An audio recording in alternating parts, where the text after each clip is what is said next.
Ever noticed how a simple quarter in your pocket could actually hide a secret that most people completely miss? It looks ordinary, it feels ordinary, but in the world of coin collecting, even the smallest details can turn everyday change into something truly special. This is one of those coins that represents a breathtaking national park, carved not in stone or photo, but in metal you can hold in your hand. A place where massive sand dunes rise and shift with the wind while towering mountains stand frozen in the background, creating a landscape that almost feels unreal. In the quiet world of pocket change, most coins live their entire lives unnoticed. They pass from hand to hand, from cashier to customer, from wallet to jar, never once being looked at closely enough to reveal the story engraved on their surface. And then there are coins like the 2014 Great Sand Dunes National Park Quarter. Coins that look ordinary at first glance, but carry within them a landscape so vast and surreal that most people would never expect to see it captured in something so small. To understand this coin, you have to first imagine a place that feels almost unreal. In southern Colorado, where the mountains begin to rise sharply from the plains, there exists a strange and breathtaking natural formation. Towering sand dunes, some of the tallest in North America, shift constantly with the wind. They do not stay still. They move, reshape, collapse, and rebuild themselves over time. Behind them rise the rugged peaks of the Sangre de Cristo Mountains, often capped with snow, creating a dramatic contrast between scorching sand and icy summits. It is a place that feels like two worlds colliding. And that is exactly what the United States Mint wanted to capture when it chose Great Sand Dunes National Park as part of the America the Beautiful Quarters program. This series was designed with a simple but powerful idea: to turn national parks and historic sites into traveling pieces of art, carried quietly in people's pockets across the country. Each coin would preserve a landmark, not in photographs or paintings, but in metal that could circulate through everyday life. The Great Sand Dunes Quarter, released in 2014, became one of the most visually striking entries in the entire series. On its surface, the design shows a powerful image, a sand dune rising in sweeping curves, shaped by wind that cannot be seen but is deeply felt in its form. In the background, the towering mountain range stands firm and unmoving, creating a dramatic contrast between motion and permanence. And in front of the dunes, a small but powerful figure appears, two native animals of the region, a bighorn sheep and a cactus, representing survival in one of the most extreme environments in North America. Every element of the design tells a story. The dunes represent constant change. The mountains represent stability. The wildlife represents adaptation. And together, they form a complete picture of life in a harsh but beautiful ecosystem. On the reverse side, the coin carries the familiar portrait of George Washington, unchanged from modern U.S. quarter design. This creates a quiet contrast between national identity and natural landscape, reminding the viewer that this wilderness exists within the broader story of the United States. When this coin was released into circulation, millions were produced across different mints. Most came from Philadelphia and Denver, with additional collector versions struck in San Francisco. To the average person, it entered circulation just like any other quarter, destined to be spent, lost, or forgotten. And that is exactly why so many of them remain common today. If you were to search through rolls of coins or receive one in everyday change, you would likely find nothing unusual. In most cases, it is still worth exactly 25 cents. But in the world of coin collecting, most cases is never the full story. Because among the millions produced, a small number carry characteristics that set them apart. Some coins are struck with higher quality finishes intended for collectors, known as proof versions. These coins are created using polished dies and specially prepared blanks, resulting in sharper details and mirrored surfaces. When light hits them, the design almost seems to float above the coin itself. Others exist in what collectors call mint state condition, meaning they have never been circulated and show no signs of wear. These coins often come from original mint rolls or sealed bags, preserved from the moment they were struck. And then there are mint errors. These are the unpredictable results of the minting process, where something slightly goes wrong during production. It might be a misaligned strike, a slight doubling of design elements, a weak impression in part of the coin, or an unusual surface characteristic caused by pressure or dye issues. To most people, these would look like flaws. To collectors, they can represent uniqueness. Because in a world where millions of identical coins exist, anything that breaks the pattern becomes interesting. Over time, collectors began paying closer attention to America the Beautiful quarters, including the Great Sand Dunes issue. Entire rolls were searched. Old collections were revisited. Even coins that had been sitting in jars for years were examined under magnification. The excitement comes from possibility. Not certainty, but possibility. The possibility that a coin passed over 1,000 times might actually be something special. Most Great Sand Dunes quarters, however, remain very affordable and easy to find. They are widely available in circulation and typically hold only their face value in normal condition. Even uncirculated examples are usually modest in price unless they have been professionally graded at very high levels. But graded coins, those evaluated and certified by professional grading services, can sometimes reach higher values depending on their condition. A perfectly preserved specimen with strong eye appeal can attract collectors willing to pay a premium. And special proof versions, particularly those in original packaging or flawless condition, often hold stronger value in the collector market as well. Still, it is important to understand the reality of modern quarters. They are not rare in the traditional sense. They were produced in large numbers, designed for circulation, and intended for everyday use. Their value does not come from scarcity alone. It comes from condition, presentation, and collector interest.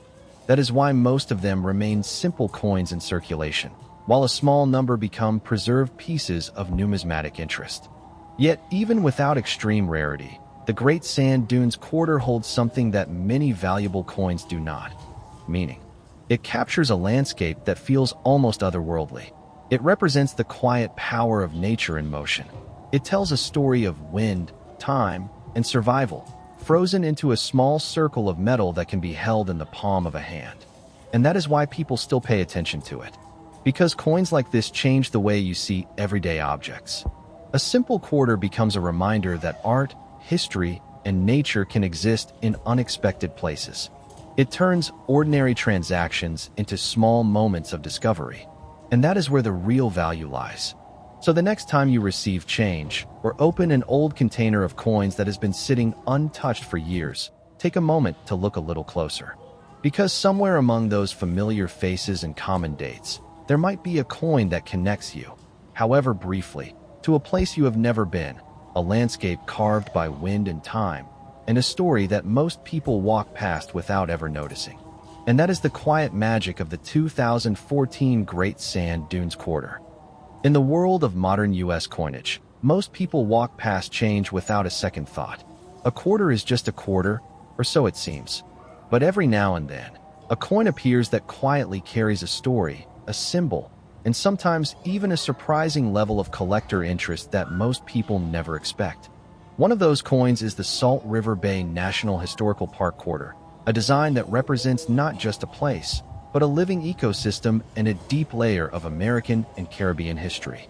To understand why this coin exists at all, we need to step away from pocket change for a moment and step into a very different world. Salt River Bay is located in the U.S. Virgin Islands. At first glance, it looks like a peaceful coastal landscape, but beneath that calm surface lies something much deeper. This area is one of the most historically significant and ecologically important sites in the Caribbean region. It contains archaeological evidence of indigenous civilizations that existed long before European contact, along with rare ecosystems that still survive today. When the United States Mint created the America the Beautiful Quarters program, the goal was not just to design coins, but to preserve national memory in metal form. Each coin would highlight a national park or historic site, turning everyday currency into a traveling museum. Salt River Bay was selected as one of the final designs in the series, and the chosen design focuses on something incredibly symbolic: a red mangrove tree. At first glance, it may look simple, but this is not just any tree. The red mangrove is one of the most important species in coastal ecosystems. It grows in saltwater environments where most plants would die.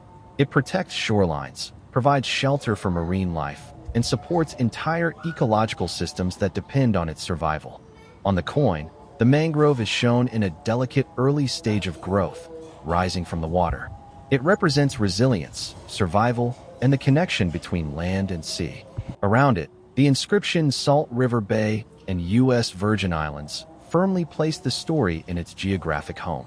On the other side of the coin, the familiar portrait of George Washington appears, unchanged from the modern quarter design that has been used for decades. This contrast is important. One side represents national identity, the other represents a specific place within that nation's broader story.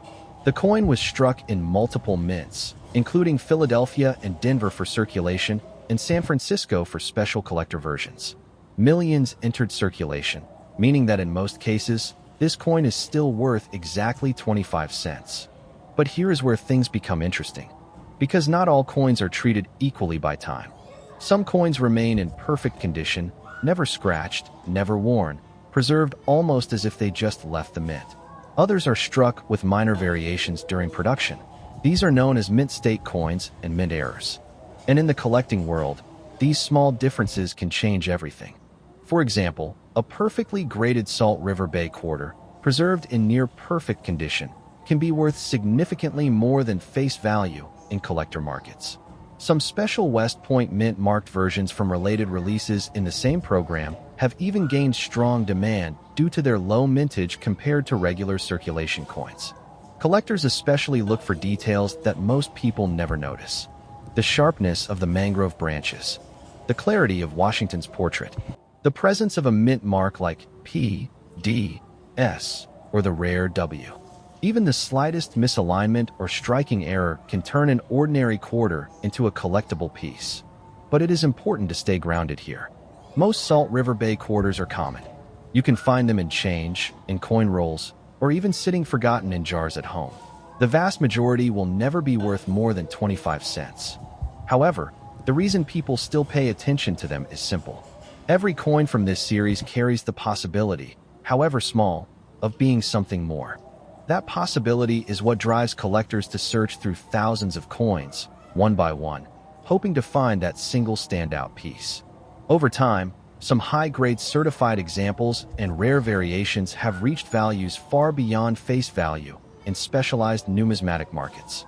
In extreme cases, especially when condition, rarity, and collector demand align perfectly, certain specimens have been associated with valuations that can reach into the thousands, and in highly exceptional and rare scenarios, even higher.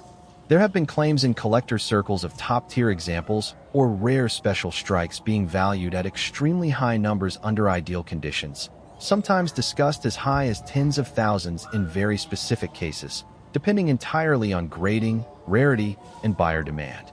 But again, this is not the normal reality of the coin. The normal reality is much simpler. It is a beautifully designed modern quarter that tells a story about nature, history, and survival in a small but meaningful way. And that is what makes it fascinating. Because unlike ancient coins or rare silver pieces, this coin exists in the everyday world. It can still be found in circulation today.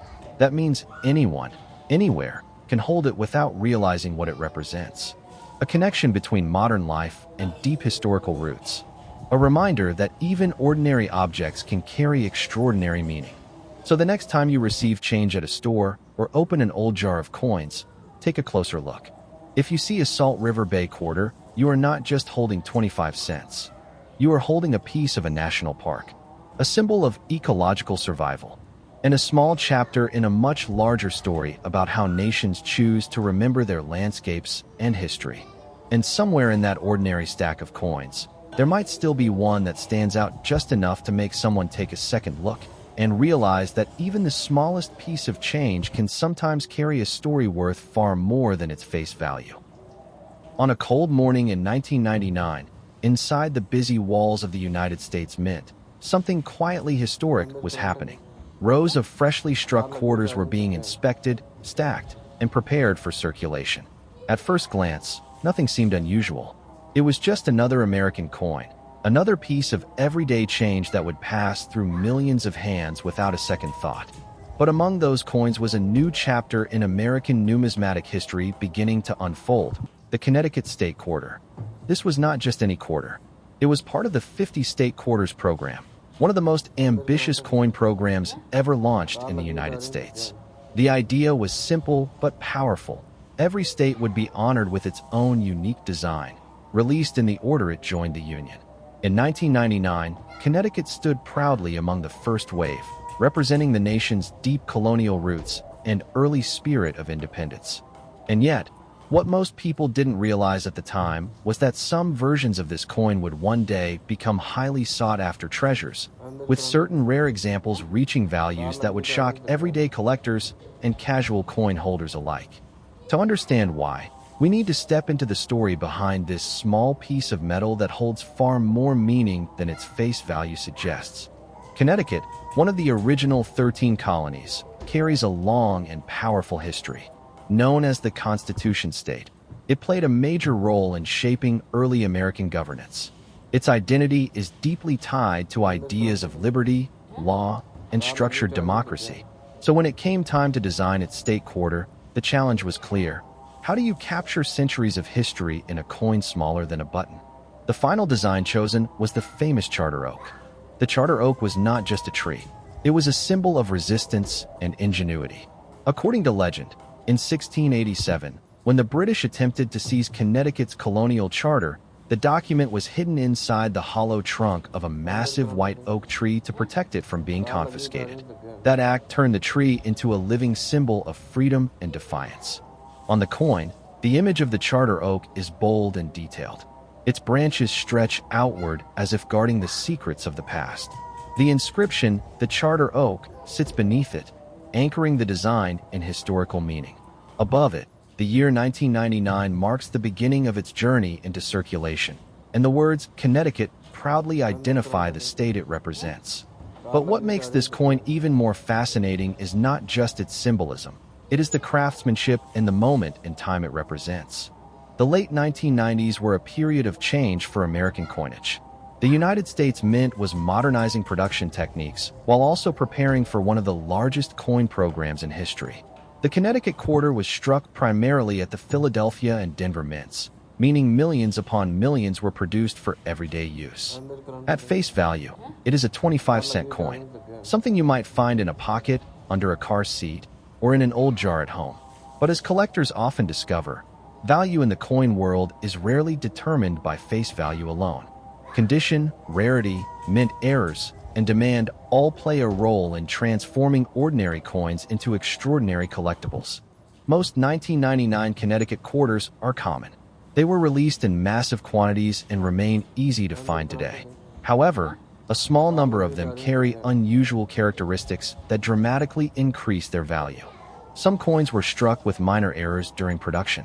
These errors can include misaligned strikes, slight doubling of design elements, off-center images, or unusual surface features caused during the minting process.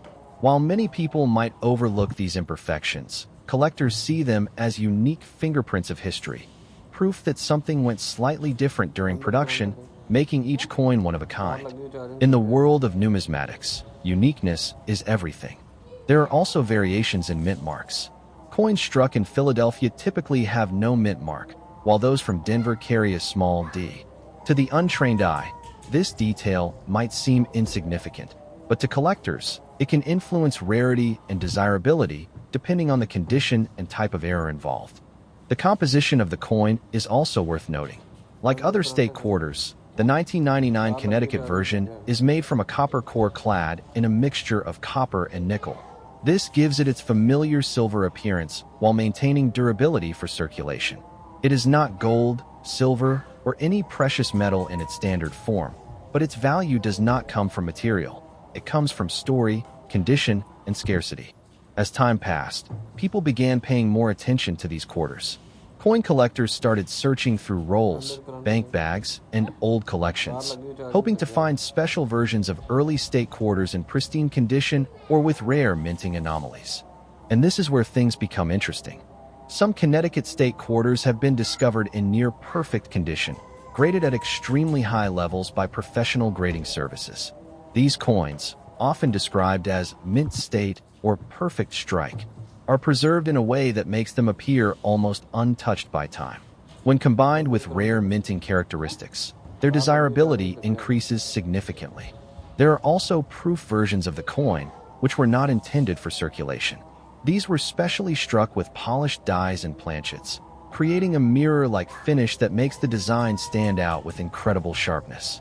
Proof coins are typically collected in sets, but when they surface individually in exceptional condition, they attract serious attention. Collectors also look closely at surface quality, luster, and strike sharpness. Even a small difference in how a coin was produced can influence its ranking in the collector market. Over the years, stories have emerged of individuals discovering unusual Connecticut quarters in unexpected places. Coin rolls from the bank, inherited collections, or forgotten jars of change stored in basements for decades. In some cases, these coins were later authenticated and found to be far more valuable than anyone imagined. What makes this even more compelling is the psychology of collecting itself. A coin like the Connecticut quarter exists in massive quantities, yet the idea that one specific version could be dramatically more valuable creates excitement and curiosity. It turns ordinary people into treasure hunters, carefully examining every coin that passes through their hands. The hunt becomes part of the story. And now, we arrive at the part that captures attention the most, the potential value. While most 1999 Connecticut state quarters remain worth only their face value of 25 cents, certain rare examples in exceptional condition or with significant mint errors have been known to reach astonishing prices in collector markets. In highly specific cases involving top-grade certified coins or dramatic minting errors, values can climb into the thousands, and in extremely rare circumstances, even higher depending on demand and competition among collectors. One of the most talked about figures in the collecting community is a top-tier, perfectly preserved or highly unusual error version reaching values that can be reported as high as $80,000 under exceptional conditions. This kind of value is not typical, and it does not apply to standard circulation coins. It represents the extreme upper edge of rarity, condition, and collector interest aligning at the same moment. But it is enough to spark imagination and make people take a second look at what they once considered ordinary pocket change. Because that is the real magic of coins like this. They blur the line between everyday objects and hidden history. They remind us that value is not always obvious at first glance. Sometimes it is hidden in details so small that only patience and knowledge can reveal them. So the next time you come across a 1999 Connecticut state quarter, don't rush past it. Look closer. Observe the details. Notice the condition. Check for anything unusual in the strike or surface. Because while most will remain simple coins worth 25 cents, a rare few carry stories, imperfections, and preservation so unique that they stand apart from the rest. And in the world of coin collecting, standing apart is everything. What seems like a small piece of change today could, under the right circumstances, become a remarkable discovery tomorrow.